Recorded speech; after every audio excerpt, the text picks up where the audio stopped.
Hello students, welcome to my new video, and today I am going to start lesson number 9 of class 10 CBSE board NCERT book mathematics, and lesson number 9 is application of trigonometry. Application of trigonometry, and it is also called height and distance, in short form height and distance.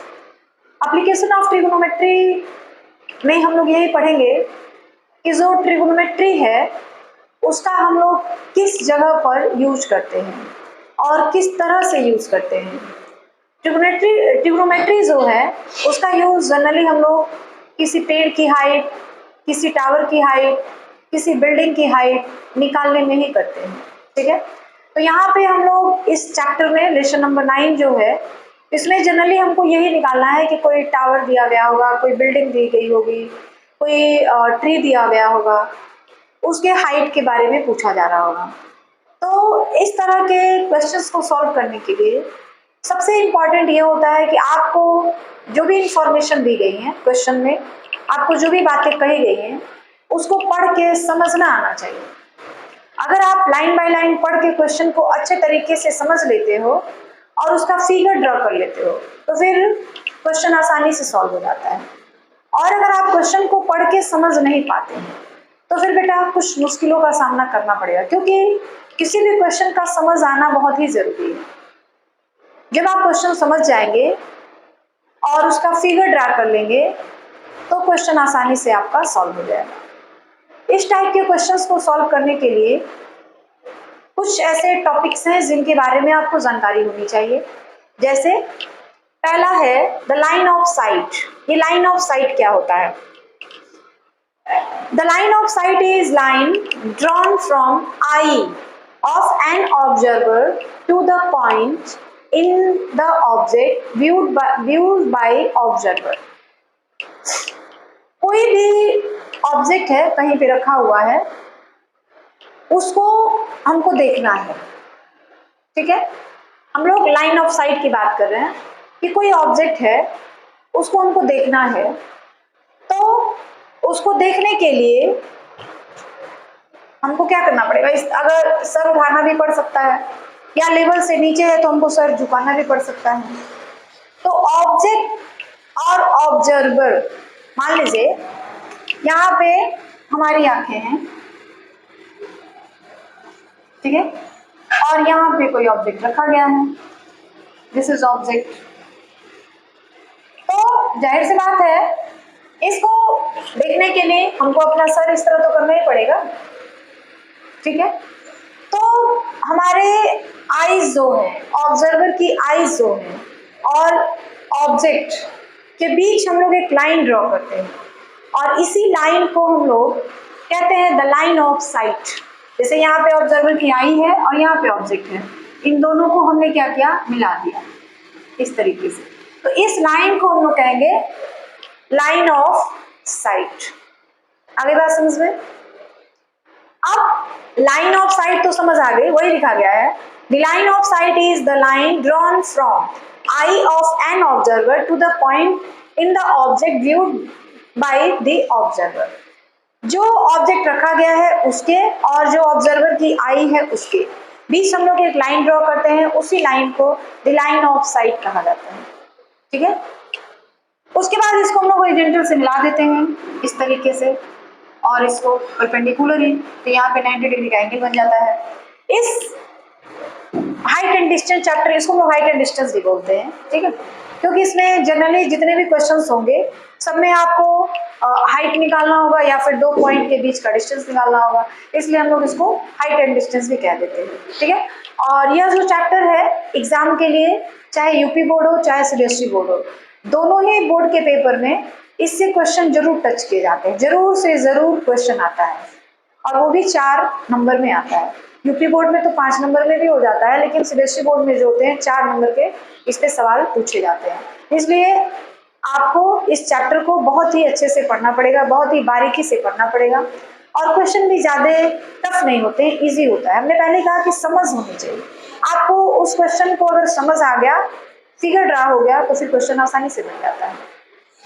दूसरा है the angle of elevation. The angle of elevation of an object viewed is the angle formed by the line of sight with the horizontal when it is above the horizontal. जैसे मान लीजिए कोई object यहाँ पे रखा है और यहाँ पे कोई ऑब्जर्वर है, ठीक है, यहाँ पे कोई ऑब्जेक्ट है, यहाँ पे कोई ऑब्जर्वर है। जब हम लोग इसको मिला देंगे तो ये लाइन ऑफ साइट बन जाएगा, ठीक है। अब इस लाइन ऑफ साइट को हॉरिजॉन्टल के साथ मिलाते हैं तो यहाँ पे जो एंगल बनेगा this is called angle of elevation. यानी जब हम किसी ऑब्जेक्ट को हमारे सर के ऊपर रखा है तो हम लोग इस तरह करके उसको देखेंगे, हमको अपने हेड को ऊपर करना पड़ता है, तो हेड को जब ऊपर करेंगे तो हॉरिजॉन्टल के साथ जो एंगल बनेगा that is called angle of elevation, ठीक है।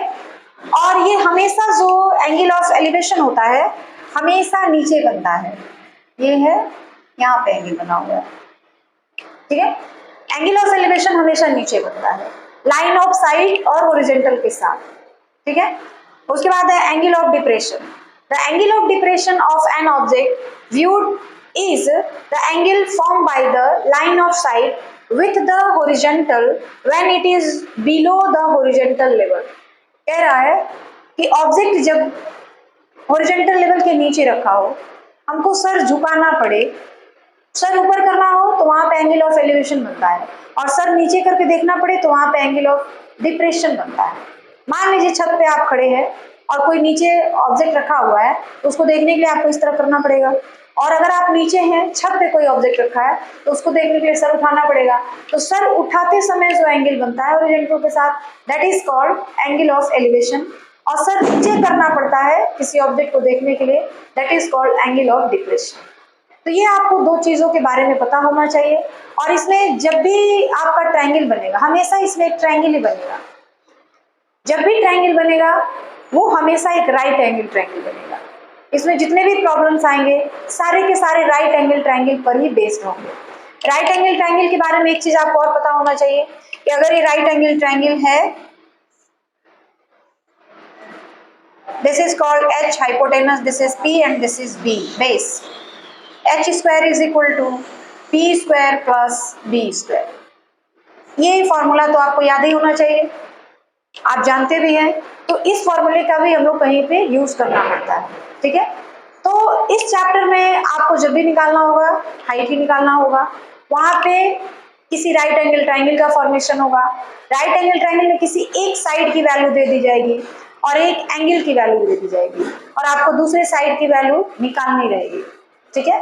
ये बातें आपको और भी क्लियर तब होंगी जब हम लोग क्वेश्चंस को सॉल्व करेंगे, ठीक है। अभी तो ये डिफिनेशन है, जब आप एक दो क्वेश्चंस को सॉल्व करेंगे तो बातें और भी आपको अच्छे तरीके से क्लियर हो जाएंगी। तो चलिए अब हम लोग कुछ क्वेश्चंस को सॉल्व करेंगे, ठीक है। Now we start chapter number 9.1 and question number first. Question number first is a circus artist is climbing a 20-meter long rope which is tightly stretched and tied from the top of a vertical pole to the ground. Find the height of the pole if the angle made by rope with the ground level is 30 degree. This is question number first of exercise 9.1 and exercise 9.1 is application of trigonometry, ठीक है।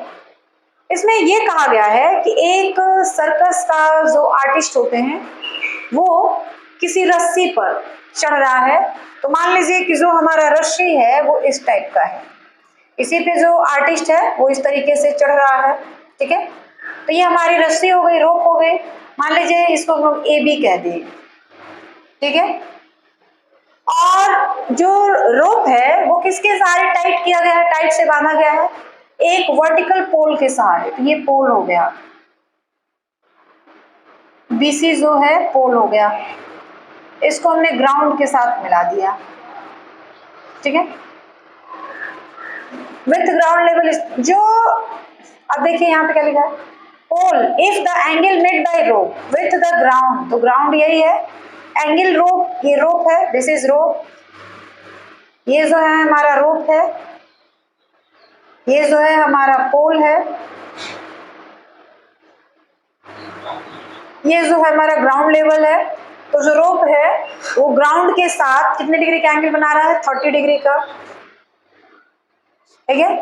और ये रोप बिल्कुल tight है, यहाँ पे 90 degree का angle बना हुआ है। अब आपसे ये पूछा जा रहा है find the height of the pole, pole की जो हाइट है वो निकालनी है। तो मान लीजिए पोल की हाइट जो है, late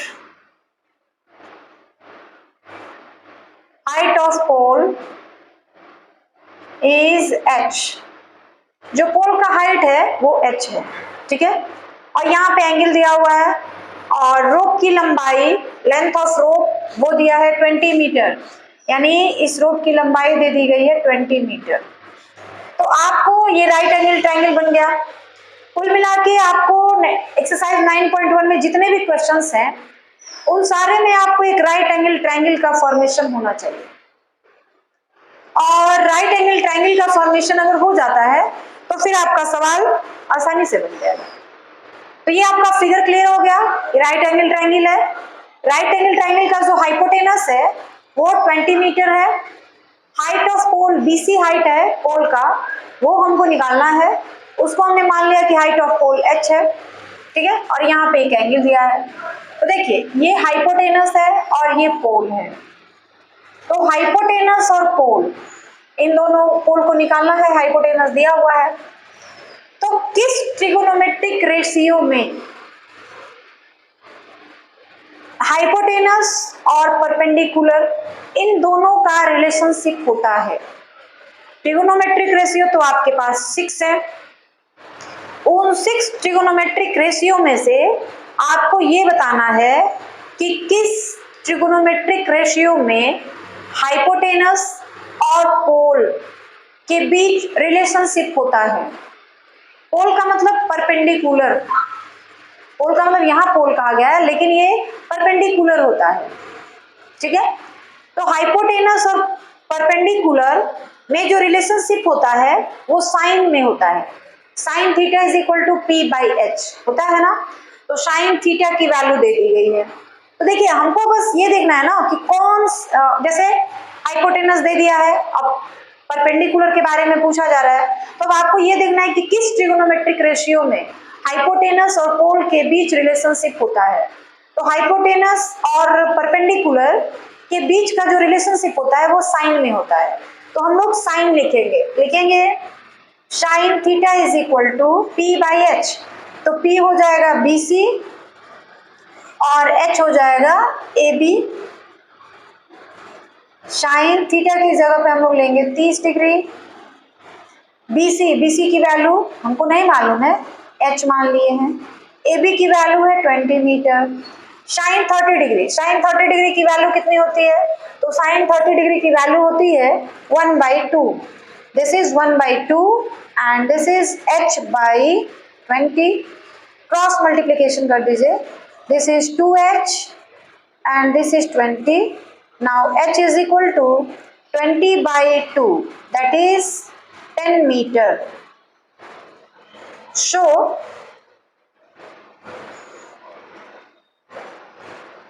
height of pole is 10 meter. तो हाइट ऑफ पोल जो है वो कितना मीटर आ गया? 10 मीटर। तो इस तरीके से आपका क्वेश्चन नंबर फर्स्ट जो है वो कंप्लीट हो गया। Question number second, and question number second is a tree breaks due to storm and the broken part bends so that the top of the tree touch the ground making an angle 30 degree with it. The distance between the foot of the tree to the point where the top touch the ground is 8 meter. Find the height of the tree. इस question में आपको ये कहा गया है कि एक tree है, मान लीजिए हमारे पास एक ट्री है एंड दिस इज AB। ये आंधी आती है, स्टॉर्म आता है, तूफान आता है, तो ये ऊपर से टूट कर गिर जाता है। तो मान लीजिए यहाँ पे हमने B तो रहने दिया, यहाँ पे P ले लिया हमने। तो ये वाला जो पार्ट था BP वो ग्राउंड पे टच हो गया इस तरीके से, जैसे जो ऊपर वाला पार्ट था ना वो सीधे आके इस तरीके से ग्राउंड पे टच हो गया है, ठीक है।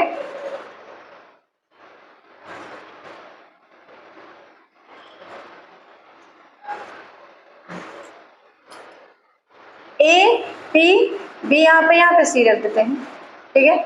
और दिस इज 90 डिग्री। अब ये भी क्वेश्चन में कहा जा रहा है कि top of the tree touch the ground making an angle 30 degree. जो टॉप ऑफ ट्री ग्राउंड को टच करता है वो कितने डिग्री का एंगल बनाता है? 30 डिग्री का। तो ये 30 डिग्री का एंगल हो गया। और where the top touch the ground is 8 metre. ये जो डिस्टेंस है AC, ये कितने मीटर की है? 8 मीटर की है। AC जो है कितना है? 8 मीटर है। आपको find the height of the tree. तो ट्री की हाइट देखिए A और B। A B is height of tree, height of tree. And also BP जो है PC के बराबर है। BP is equal to PC। जो ऊपर का पार्ट था टूटने के बाद वो जमीन पे आके टच कर गया है, यानी BP और इस AC दोनों की हाइट जो है, लेंथ जो है वो क्या है? सेम, ठीक है। तो आपको हाइट ऑफ ट्री निकालना है। हाइट ऑफ ट्री AB है, तो AB इज इक्वल टू आप लिख सकते हैं AP प्लस BP या AP प्लस PC, ठीक है।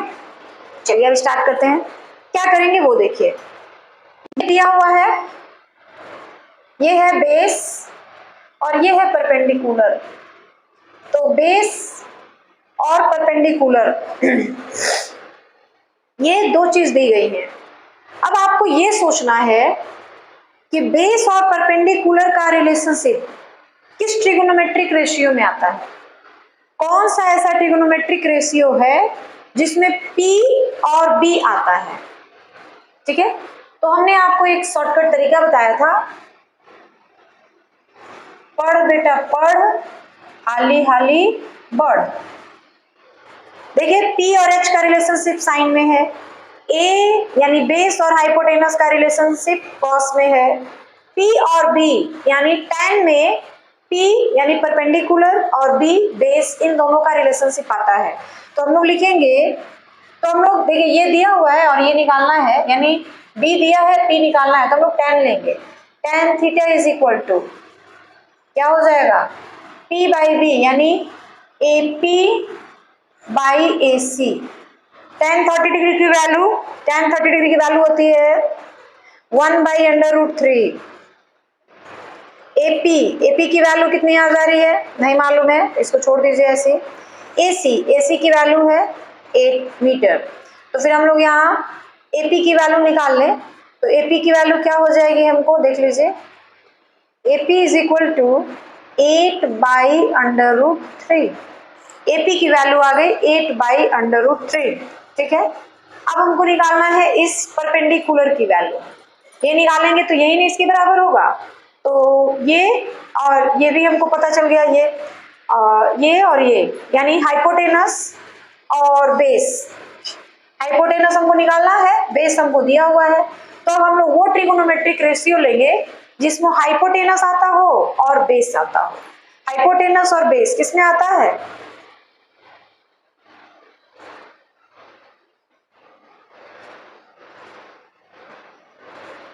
ये B रहेगा, पढ़ बेटा पढ़। हाइपोटेनस और बेस किस में आता है? कॉस में आता है। तो हम लोग यहाँ पे लिखेंगे cos 30 degree is equal to B by H, 8 हो गया, और H PC जो हमको निकालना है। cos 30 डिग्री की वैल्यू होती है cos 30 डिग्री की वैल्यू होती है √3/2 और इधर 8/PC। तो हमको जब PC की वैल्यू निकालनी होगी तो PC बराबर क्या होगा? क्रॉस मल्टीप्लिकेशन कर देंगे 16/√3। PC की वैल्यू जो है कितने के बराबर निकल गई? 16/√3। और PC जो है किसके बराबर है?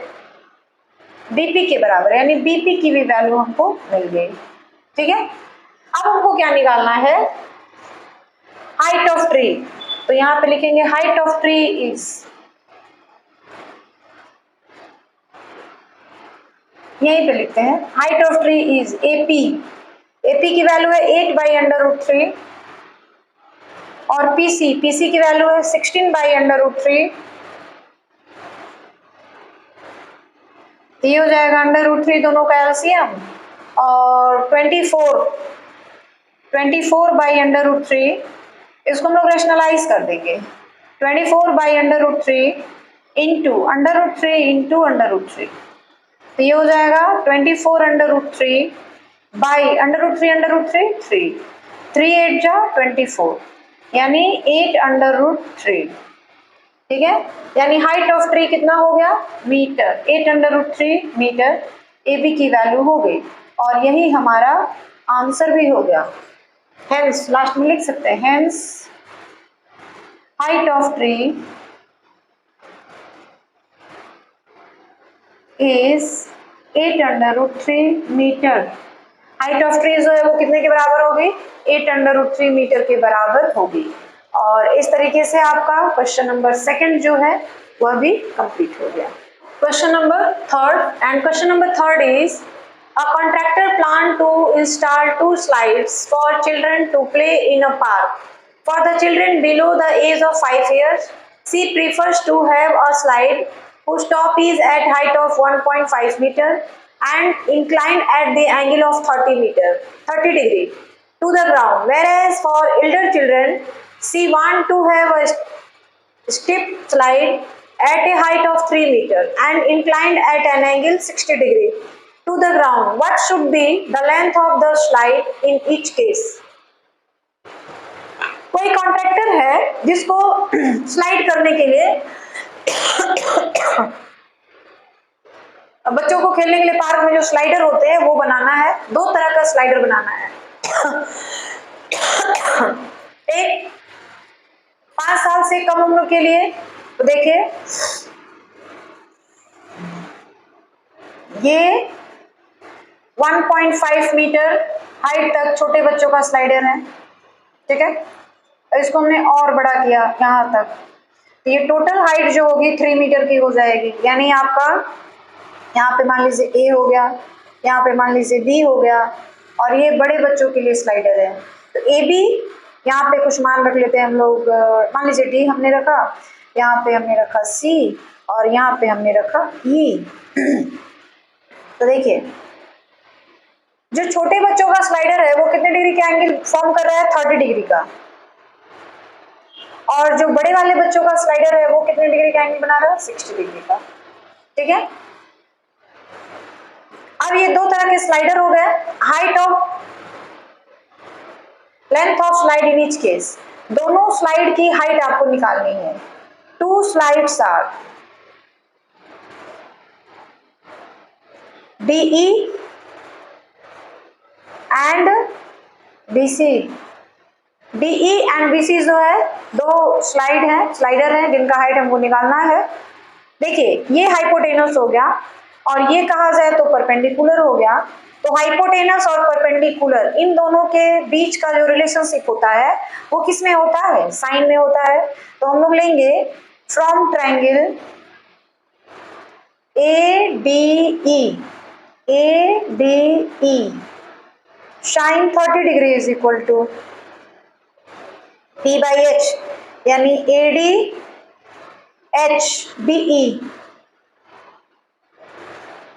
साइन 30 डिग्री की वैल्यू, तो साइन 30 डिग्री की वैल्यू 1/2 एंड दिस इज AD की वैल्यू हो जाएगी 1.5। DE हमको निकालना है, then DE is equal to क्या हो जाएगा, 3 सेंटीमीटर है कि मीटर है, मीटर। ठीक है, यानी जो छोटे बच्चों का हाइट है वो कितना हो जाएगा, 3 मीटर हो जाएगा। और दूसरे वाले ट्रायंगल से फ्रॉम ट्रायंगल, कौन सा ट्रायंगल लिया जाए, ABC, ट्रायंगल ABC। इसमें भी हाइपोटेनस निकालना है, परपेंडिकुलर दिया है, तो sign 60 degree is equal to P/H। P की वैल्यू हो जाएगी AB और H की वैल्यू हो जाएगी BC। साइन 60 डिग्री की वैल्यू होती है √3/2। AB की वैल्यू है 3 और BC की वैल्यू हमको निकालना है, तो BC इज इक्वल टू क्या हो जाएगा 2 × 3/√3। 3 की जगह पे आप लिख सकते हैं √3 × √3 /√3। √3 कैंसिल हो जाएगा 2√3 मीटर। तो जो यंगर बच्चों के लिए स्लाइडर की लेंथ होगी वो होगी 3 मीटर और जो एल्डर बच्चों के लिए स्लाइडर की लेंथ होगी वो होगी 2√3 मीटर। क्लियर है? तो इस तरीके से आपका जो क्वेश्चन नंबर सेकंड है वह क्वेश्चन नंबर थर्ड जो है वह भी आपका कंप्लीट हो गया। Now question number 4 and question number 4 is the angle of elevation of the top of a tower from a point on the ground which is 30 meter away from the foot of tower is 30 degree. Find the height of tower. इस question में ये कहा गया है कि कोई tower है, ये मान लीजिए आपका टावर हो गया, इसका नाम हम दे देंगे AB. From a point on the ground which is 30 meter away from the foot of tower. ये 30 meter away है foot of tower से. is 30 degree. Find the height of tower. ये जो एंगल फॉर्म कर रहा है ये एंगल कितने का हो जा रहा है 30 डिग्री का हो जा रहा है. तो ABC हाइट ऑफ टावर निकालना है. तो let AB is height of tower. AB जो है वो क्या है टावर का हाइट है, वही हमको निकालना है. तो देखिए हाइट निकालना है और बेस दिया हुआ है, एक एंगल दिया है. तो किस ट्रिगोनोमेट्रिक रेशियो में परपेंडिकुलर और बेस इन दोनों के बीच रिलेशनशिप होता है? किस ट्रिगोनोमेट्रिक रेशियो में परपेंडिकुलर और बेस का रिलेशनशिप होता है? तो tan में. तो हम लिखेंगे tan 30 degree is equal to P/B यानी AB by AC. tan 30 degree की वैल्यू होती है 1/√3 and this is AB. AB की वैल्यू हमको नहीं पता है, निकालना है. AC की वैल्यू है 30 मीटर. ठीक है, क्रॉस मल्टीप्लीकेशन कर दीजिए तो AB इज इक्वल टू आ जाएगा 30/√3. रैशनलाइज करते हैं, √3 से ऊपर √3 से नीचे मल्टीप्लाई कर देंगे तो ये हो जाएगा 30/√3 एंड नीचे आ जाएगा 3 यानी 10/√3 metre. Hence height of tower is 10/√3 metre. अगली बात समझ में, जो हाइट ऑफ टावर होगा वो कितना होगा 10/√3 मीटर होगा. Now question number 4 is completed. Now question number 5 and question number 5 is a kite is flying at a height of 60 meter above the ground. The string attached to the kite is temporarily tied to a point on the ground. The inclination of the string with the ground is 60 degree. Find the length of the string, assuming that there is no slack in the string. यानी का मतलब ये है कि एक kite है यानी पतंग है, वो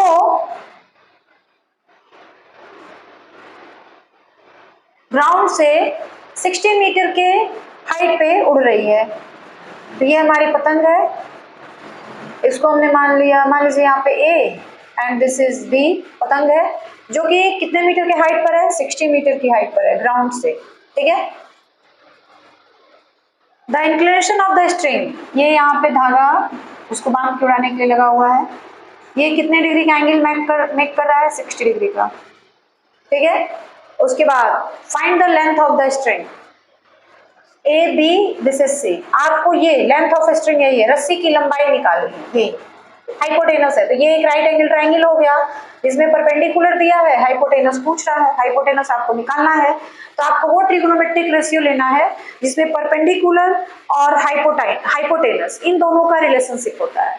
तो साइन में परपेंडिकुलर और हाइपोटेनस इन दोनों का रिलेशनशिप होता है. तो हम लोग लेंगे late BC is length of string. रस्सी में कोई गांठ वगैरह नहीं, कोई अड़चन नहीं है. Sine 60 degree is equal to perpendicular by hypotenuse AB by BC। तो साइन 60 की वैल्यू क्या होती है? साइन 60 की वैल्यू होती है √3/2। AB की वैल्यू हो जाएगी 60 और BC की वैल्यू हमको नहीं मालूम है, यही हमको फाइंड आउट करना है। तो क्या हो जाएगा? BC is equal to 60 by 16/2 by √3।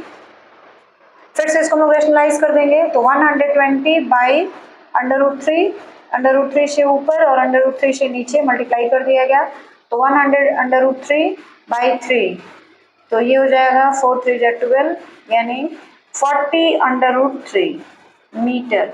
Length of string क्या हो जाएगी? लास्ट में लिखेंगे हेंस लेंथ ऑफ स्ट्रिंग